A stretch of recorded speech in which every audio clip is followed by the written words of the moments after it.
So what is wrong with the Oklahoma City Thunder? You know, when the Thunder traded for Paul George and Carmelo Anthony in the offseason, the perception was that the Thunder were going to be a good team in the Western Conference, maybe top 2 or 3. You know, we all thought that, you know, this big 3 of Westbrook, George, and Carmelo Anthony were going to be a great team. However, currently they are 17-15, which makes them 5th in the Western Conference, which isn't really that bad, but it isn't that great either. And the most frustrating part of the Thunder is they're losing the teams who shouldn't really pose a serious threat to them, such as a recent loss to the New York Knicks. That comes to mind. You know, they shouldn't be losing to the New York Knicks, and the fact that they have leads to a question: what is wrong with the Oklahoma City Thunder, and can this team turn their season around?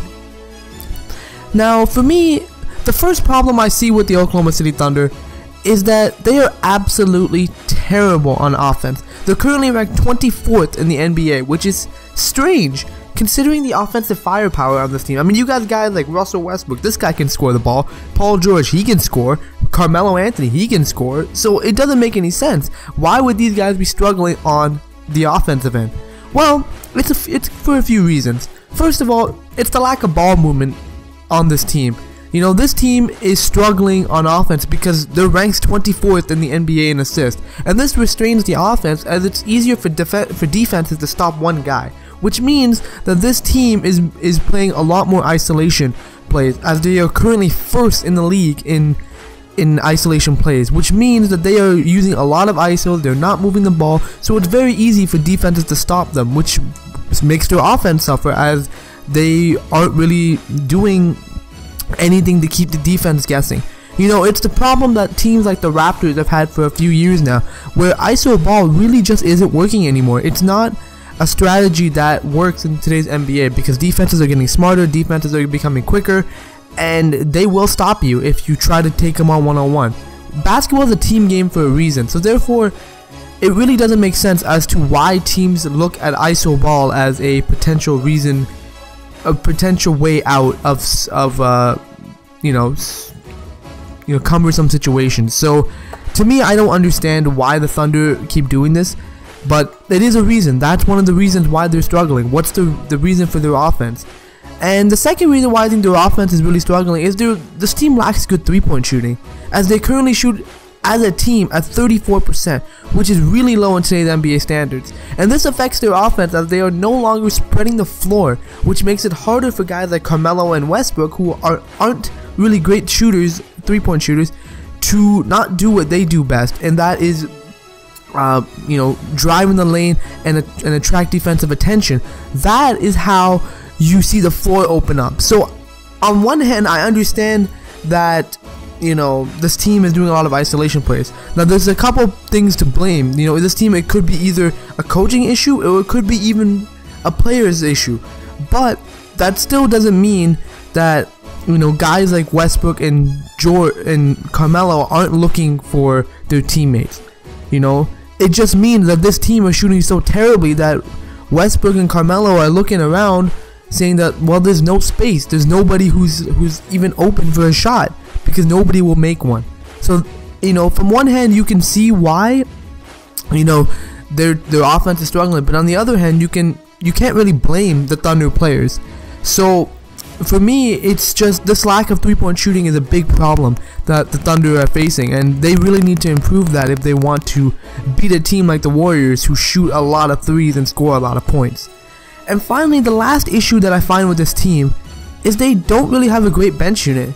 Meaning, although they have good players like Patrick Patterson, Raymond Felton, they don't have a primary scoring option that they need to beat teams with more firepower. You know, one of the things that I always say about good teams like the Spurs, the Warriors, the Cavs, the Rockets even this year, is their great depth, their bench unit. The fact that when their starters go off the floor, it's like nothing even happened. It's like the bench unit comes in and they instantly pick up where the starters left off. So that is the kind of thing that helps win you basketball games, because if you can continuously keep the pressure on the opposition at every moment of with every single combination of players on the floor, then you have a higher chance of success than any other than your opposition. It's just simple as that. So to me, this team just doesn't have a great bench unit. You know, they don't have anyone who can reliably score or pose a threat, which means that you have to either keep one of Westbrook, Paul George, or Carmelo Anthony on the floor, which reduces their role in the final stretches, or the team suffers for a good maybe chunk of time, and the starters have to come back in and dig themselves out of that hole that the bench unit, got stuck in. So, with all this said, it clearly points that there's a lot of problems with this team right now. You know, offensively, they're not that great, which is strange also because they're a great defensive team. They're number 3 in defense in the NBA, so they can defend on this team. But the offense is clearly a problem, and if this team doesn't turn it around, then we don't know if this team will be able to reach the heights that we all expect them to reach. Which leads to the other question: can this team turn their season around? Can the Thunder, get back to prominence and be the team that we all wanted them to be coming into the season? And to me, I still believe yes. I still believe the Thunder have hope, but they need to do a few things. First of all, Billy Donovan really needs to put his foot down and truly show that he is the leader of the team. There is one perceiving argument that's going out there that's saying that the players aren't respecting Billy Donovan. Billy Donovan is, not able to coach guys like Westbrook, Melo, and George because they're not respecting him as an authority figure. Because Billy Donovan is a college coach, so he's running college schemes.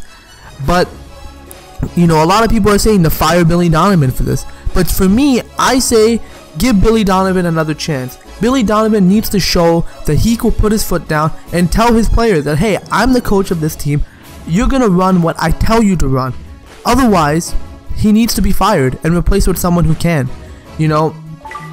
Like I was saying that David Fizdale is available for a coaching job. So if the Thunder desperately need a coach, they can always go for David Fizdale, who is a great players coach.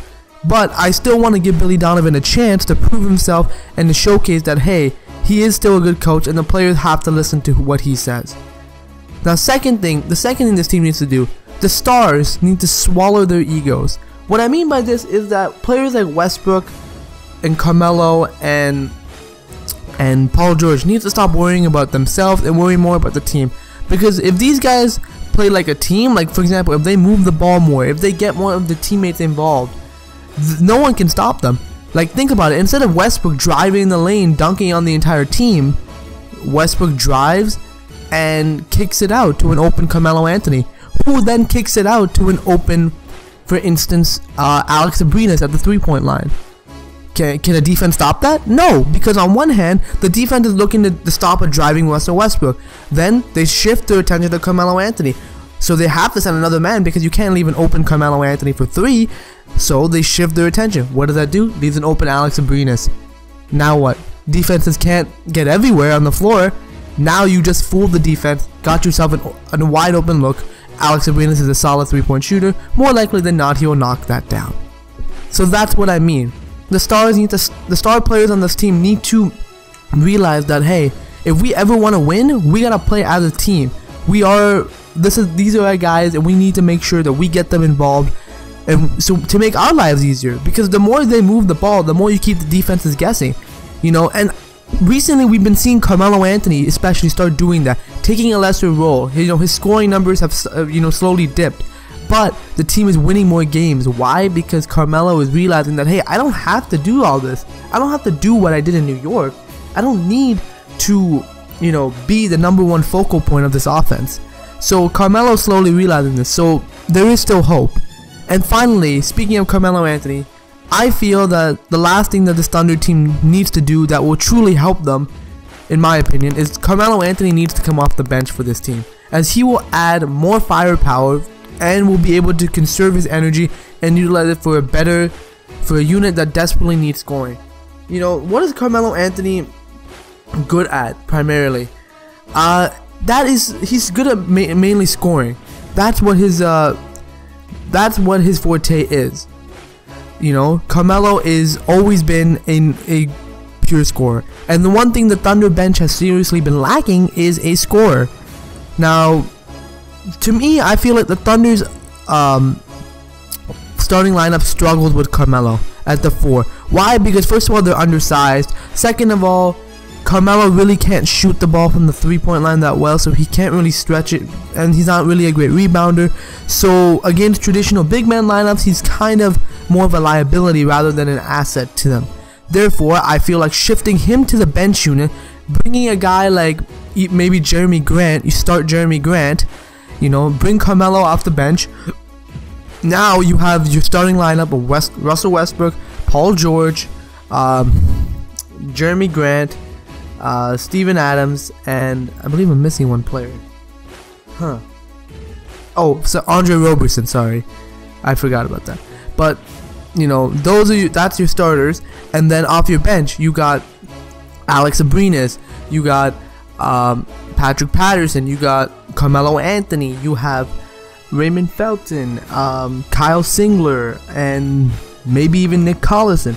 So this team's bench unit just got drastically better with the addition of Carmelo, just because now you have the threat of not only do you have Carmelo attracting most of the defense, that leaves wide open looks for guys like Abrines, Felton, for Nick Collison, for Patrick Patterson. So then now there's different options, so now it keeps the defense guessing. And I think that this is beneficial for Carmelo Anthony, as he is now in a position like Dwayne Wade. With Dwayne Wade, as soon as he went off the bench, he felt a lot more energized. He felt he was able to use his energy in spurts and be able to contribute better minutes for the team. You know, every minute he plays is more valuable because he's playing less, but he's using, in those last minutes, he's playing harder. He's able to play harder, produce more. You know, I'm not saying Carmelo is old to the point he's at Dwayne Wade's age, but I'm saying that it doesn't hurt to conserve your energy. Why not take a little bit of a rest? Why not just sit on the bench for a little bit? And you don't have to necessarily start the first 6 minutes of the game. You can still play at least maybe 30 minutes a game, but you don't have to play the usual 35 to 38 minutes. You don't have to, because what's the need? I'd rather you play a productive 30 than play an unproductive 38. So for me, that's what I feel Carmelo needs to do. I feel like that would truly help the Oklahoma City Thunder. But overall, man, I still have hope for this Thunder team to be a great team. And just like the Big Three in Miami, teams like these take time. So where people are always complaining about, oh, the Thunder are struggling, you know, they should trade Paul George. To those people, I say relax.